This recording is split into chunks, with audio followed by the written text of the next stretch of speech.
Transferring Bybit to your Mexc is pretty easy thing to do today. I'm going to teach you how you guys will be able to transfer crypto from your Bybit to Mexc. Process is pretty simple. For that, you have to go to your Bybit by typing in Bybit and go to bybit.com. And the bybit.com, this is what you will see. Here, what you have to do is you simply have to log into your account. After logging into your account, click on your assets and then click on withdraw. Now, after clicking on withdraw, here they will select you whatever the cryptocurrency that you have. Currently, in my case, neither do I have any of the cryptocurrency nor my account is verified. But in your case, you have to verify your account and you'll be able to see your cryptocurrencies right here. You just have to select the cryptocurrency you want to transfer.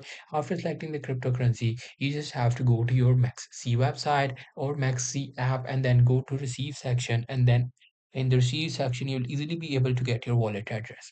The wallet address from the Mexc, you have to paste it right here.